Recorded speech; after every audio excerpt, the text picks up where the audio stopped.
This is one of the most phenomenal groups in contemporary jazz music. They've been around for a long time. They still look kind of young though. But these guys right here, I mean, how many albums is it, James, that you got? 20. 20. Wow. 20 albums, man. Give it up for these guys. Please live a dream. 20 albums, and they're still doing it strong. Still doing it strong. Well, ladies and gentlemen, without further ado, put your hands together for Pieces of a Dream.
players around the world, bass players all over the place. I got a bass player with me right now. We hanging out at the Music Hall, downtown Detroit. And this is an excellent bass player.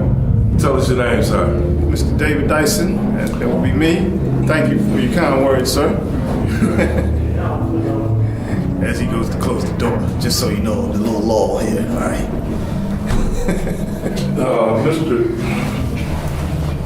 Mr. David Dyson. Right. How you doing? Welcome to Detroit, bro. Can't complain. Thank you, sir. Appreciate that. I had the pleasure of meeting you back in 2009 and took one of your classes at the Gerald Veasley Bass Boot Camp, man. You remember me? Yes, sir.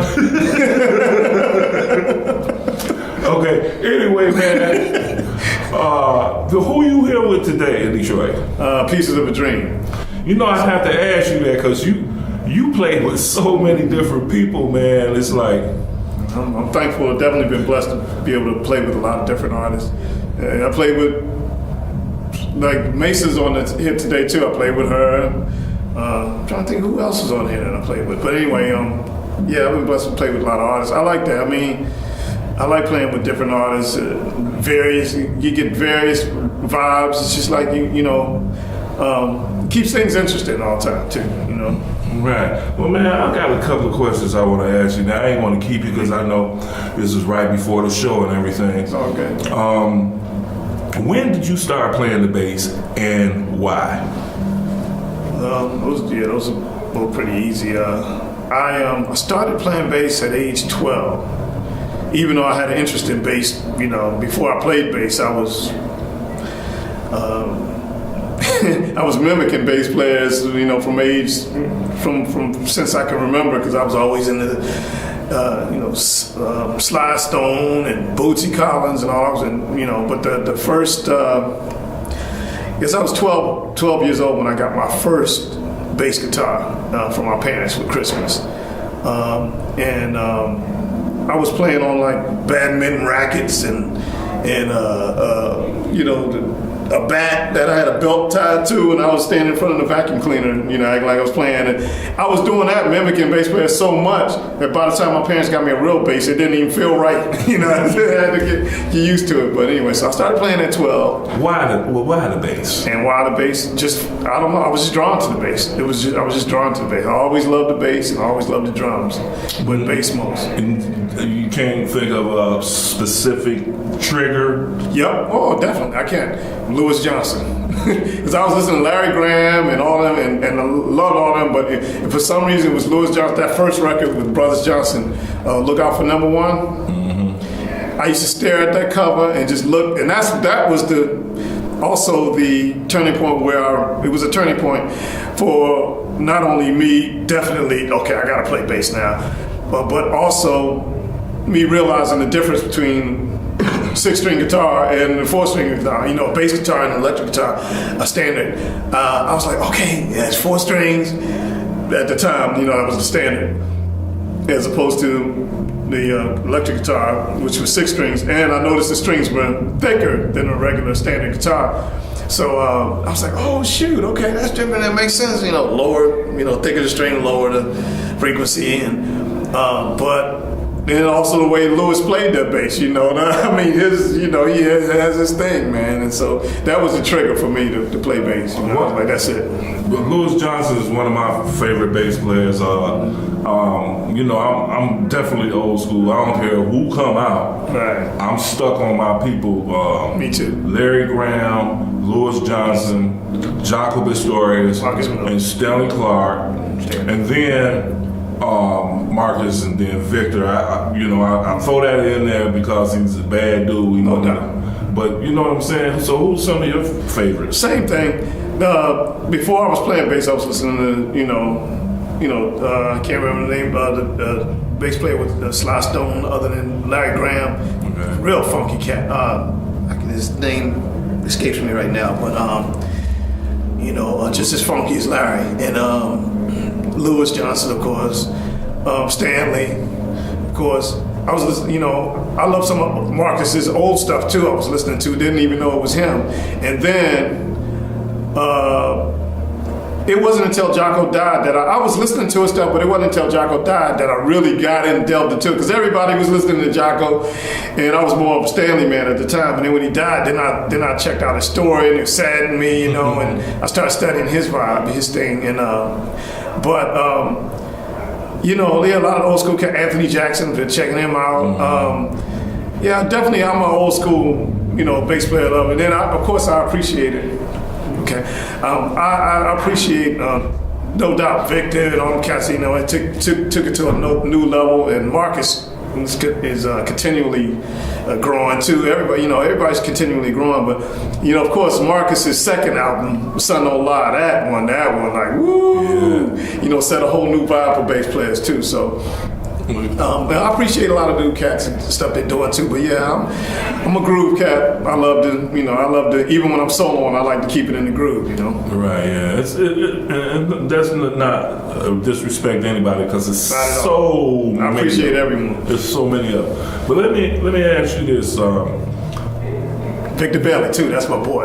Yeah. Yeah. You know, every time you think of it, it's like, oh, I gotta. Yeah. It's tons of cats here. Oh, wait a minute. How could I forget? My main man, Rodney Skeet Curtis. Woo! That is my man. With a P-Funk. Oh, yeah. I love, that's my big brother right there. And Wiz from Mother's Finest. See how yeah. Going all day? I would have been pissed at myself if I had forgotten them totally. Those are my man. Those are my boys right there. So. Okay, all wonderful bass players, include yourself.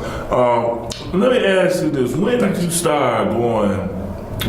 When did the pro gig start happening? How did you get into the professional bass player? I was doing professional studio work, but as a teen, like around 14, 15, a lot of gospel stuff I was doing. When I first started doing professional work, was in the studio back home. It was a studio in Clinton, Maryland. I don't even know a lot of the artists I played for. It was like every weekend I was going in there. They were paying me like $50, and I was recording for them. I remember a couple named Hazel Hancock and the Jackson family and some other people. I don't think not D Jackson, and they were coming in from out of town, and then they run the stuff down. I learned it and then record, and it was every weekend. So they were pretty much ganking me $50 every weekend, you know. But as a teenager like that, you know, 14, 15, you're like, oh man, it's great money. But then.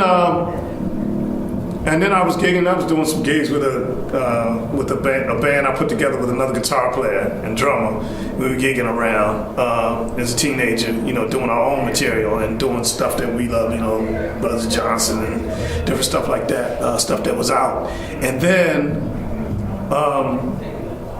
I was playing with a couple of go-go bands. Then when I went off to college, then I started doing a lot of professional gigs up in Boston, and even wrote some for a TV show called Ready to Go. I was writing some music and with another keyboardist up there that I was doing a lot of work for, Rollins Ross. And we were doing for a TV show in Boston, a children's TV show called Ready to Go.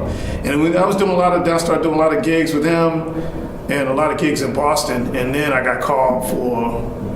I was gigging with Walter Beasley too, and then doing videos with him, and then I got called for New Kids on the Block audition. Right. And so I remember, it's funny because I did not feel like going to that audition. I got called. I just came from a gig, and it was cold and slushy in Boston, and I was like, and you know, they told me to come down to Marie Star Studio, and I was like, all right. I took a cab down there. And funny thing, he said, all right, well, run off, Please Don't Go Girl. I didn't know what Please Don't Go Girl, but it was their hit at the time, New Kids on the Block. It's like, I looked over at one of the guys in the studio and said, what the heck is Please Don't Go Girl? He said, oh, that's the hit that's out now. So I'm thinking I blew it, right? Mm-hmm. But he said, it's all good, run down. And he's old school, and he draws from old school stuff, Delphonics, you know, a lot of stuff like that. So he said, just play some Delphonics, OJ's type stuff. And, you know, I grew up on all that stuff, so I just started playing a lot of those lines and grooves. So he's like, okay, cool.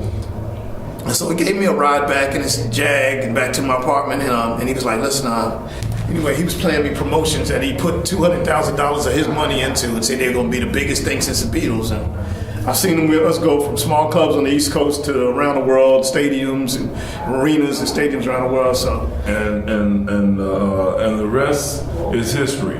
Okay. What kind of basses that you got, man? This is my signature series by Scholl, SKJOLD. You can check them out at www.skjolddesign.com. And it's my low end phone, David Dyson Signature Series bass. It's been out for at least 6 years now. And I love it, man. It's only 9 volts, but it's got fat bottom, crisp highs, and then I even got I can almost get a fretless sound, mid-range sound, so it's great. It handles all I need, and feels great. I just been beating this up so much. I got a new one coming soon, upgraded one, and another one I don't know if he's calling it a stage series. It has all the same guts, but without the bells and whistles. But its body's made of ash. The neck is maple. Is it a bird's eye maple? And then just like a myrtle top. But Okay. I love it though. It's got all the fat, lows and crisp highs. These people be mad at me if I don't ask you what kind of strings you use. I'm using Dunlop strings right now. I like the nickel wounded stainless steels right now. I really like those a lot. Man, I wish I had more time to talk to you guys, because I'll be wanting to interrupt sometime, but let me ask you this, man. What's the day like? Like today we here at Music Hall preparing for your show with Pieces of a Dream. You guys tour, you play with other people. What's a typical day for a professional musician once you fly in? And once you fly in, try to, if your hotel rooms are ready, if you get there, depending on what time you get there, or depending on how well the manager set it up so you can check in early. I just basically try to, usually I'm hungry, so I try to get something to eat, or maybe exercise, and just, chill out, just try to settle in before whatever time sound check is. And by the time sound check, it depends. You might be able to go back to the hotel and chill out and train, or you might just have to dress and stay at the gig. Or they might supposed to come and get you, and then like today. All right, so if you can get to the hotel, if you're not waiting at the airport for an hour and a half when they mess up the ride, Okay, so let's just check out what literally happens at a sound check right quick.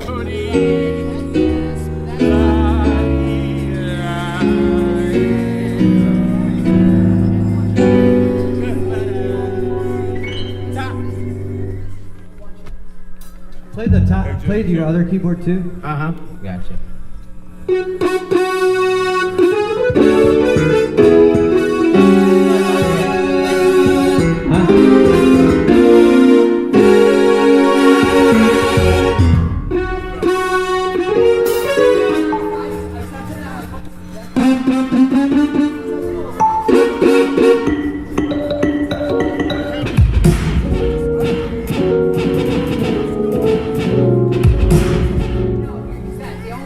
I would like to find a person that invented taping drums and shoot them. Tape does not belong on drums. One, two, one, two, one, two. Check, check. Just key for vocal, you. key vocal, key vocal. Here we go again. Here we go again. There you one, go. two. Hello, hello, hello. Drums should breathe. Hello, hello, hello. 1, 2, 1, 2, 1, 2, 1, 2. There you go. Hello, hello. 1, 2, 1, 2. Check, check. Let's fatten it up a bit. 1, 2, 1, 2. Put a little bottom on it. Okay. I gotta get it. I need to move it. Sounds like there's a phase over there.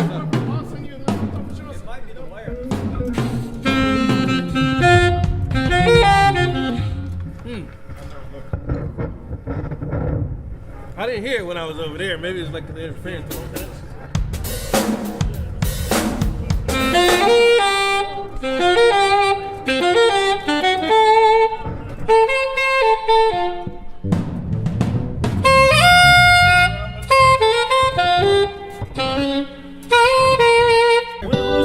This movie is called Whiplash.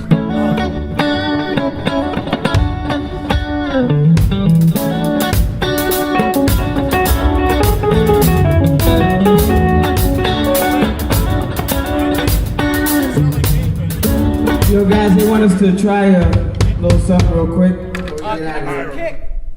Is everybody good?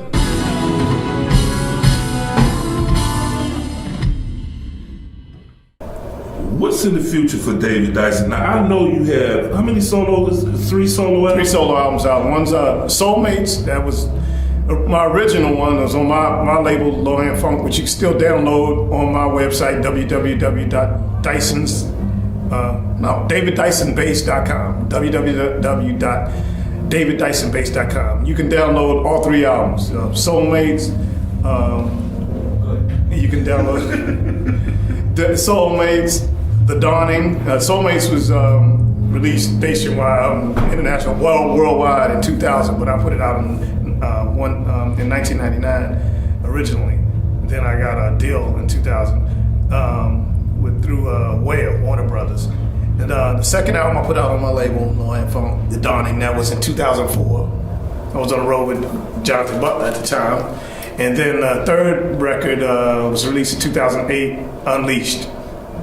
And so I will put out the next one. I know it's been a long time coming, but I'll make sure the next one's scheduled to come out early next year, 2016. Okay, and I ain't want to keep you, man, because I know you got to do this show. Okay. In fact, I hope the powers that be allow me to close this interview with a performance of Pieces of a Dream tonight. Hopefully that gets to happen. But if we wanted to follow, hang out with you, you know how social media is.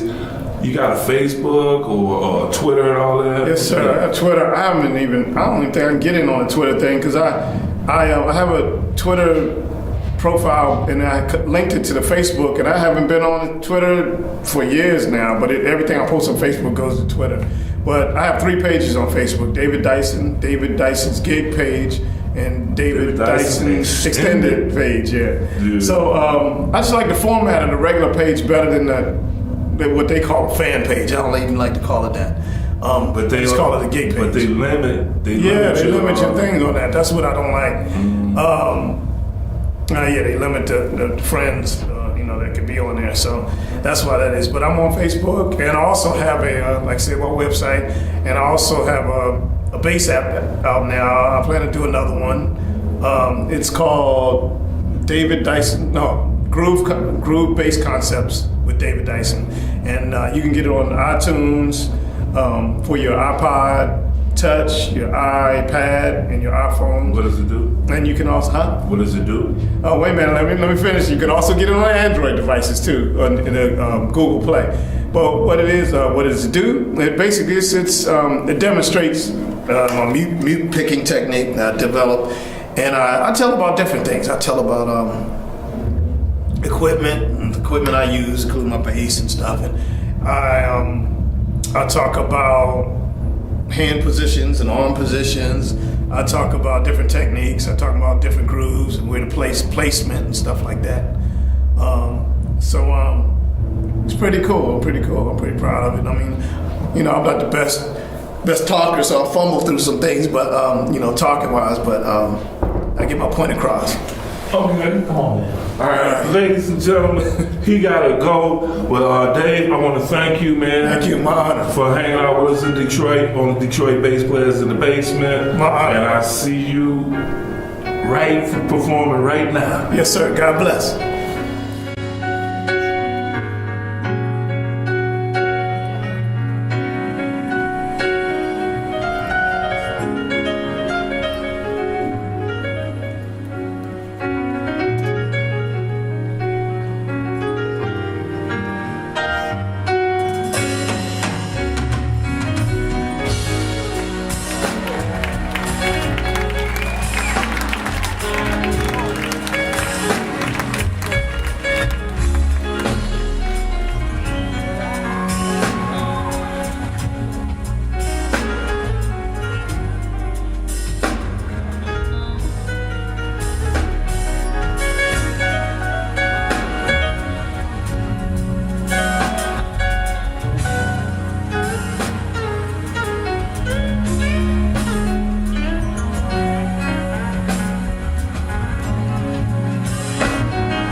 All right.